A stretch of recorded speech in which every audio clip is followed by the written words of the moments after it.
vamos con más repercusiones sobre los planteos y reclamos del PIT-CNT, pero lo vamos a hacer con el móvil en vivo, con Rosario Lema. Bienvenida, Rosario, ¿cómo estás?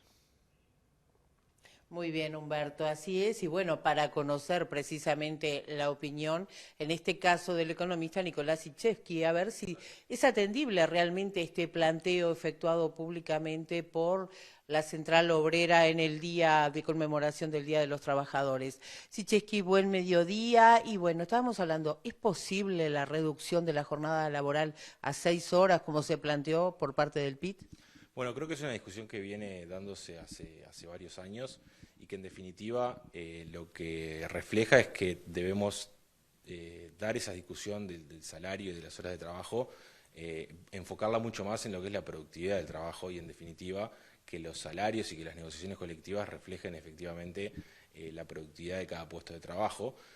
Para ello es necesario tener mediciones mucho más certeras a nivel de sectores de la productividad que eventualmente nos permitan dar la discusión si es pertinente trabajar menos horas y producir lo mismo, o eventualmente producir más en la misma cantidad de horas y que el salario aumente, porque en definitiva una reducción de la carga de trabajo, dado un mismo nivel de productividad, en el fondo es un aumento del salario por hora o por producto, y creo que la gran discusión que se debe Uruguay es, bueno, cómo mejorar la medición de la productividad para que los salarios reflejen efectivamente la productividad.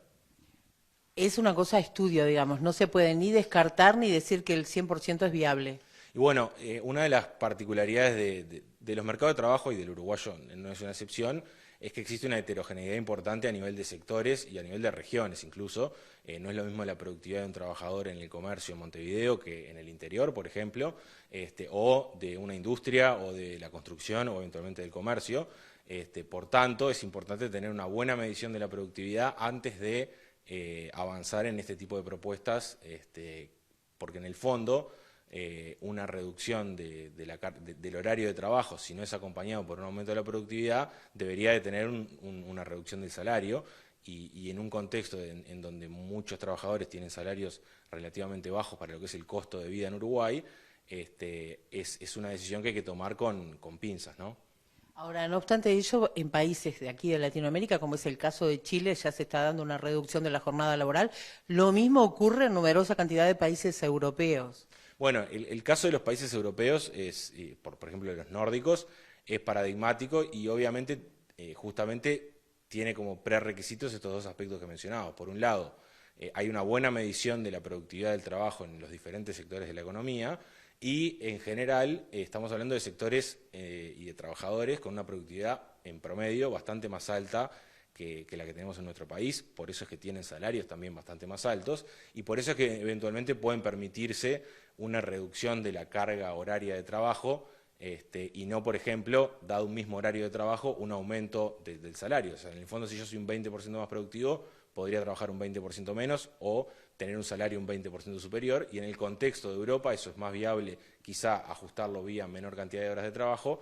En Uruguay, dado los salarios promedio de la economía, probablemente sea algo que haya que estudiar con más profundidad y que dependa de las particularidades de cada uno de los sectores. Ahora, entonces usted entiende que es un tema para realizar un análisis exhaustivo y después determinar recién si se puede sí o no aplicar en nuestro país. Sí, totalmente. A ver, el primer paso es comenzar a medir mejor la productividad en los diferentes sectores de la economía, que las negociaciones salariales reflejen y los aumentos de salario eventualmente reflejen de mejor forma los aumentos en la productividad del trabajo. Y una vez que tengamos eso, ahí sí, bueno, dar la discusión de es razonable en algunos sectores, quizá no en todos, bajar la carga horaria o aumentar eventualmente más los salarios. Economista Nicolás Sichevsky ha sido muy amable. Gracias a ustedes, saludos. Bueno, y ahí teníamos entonces el análisis efectuado por Sichevsky respecto a esta propuesta efectuada en las últimas horas, o mejor dicho, reiterada por el PIT-CNT en las últimas horas.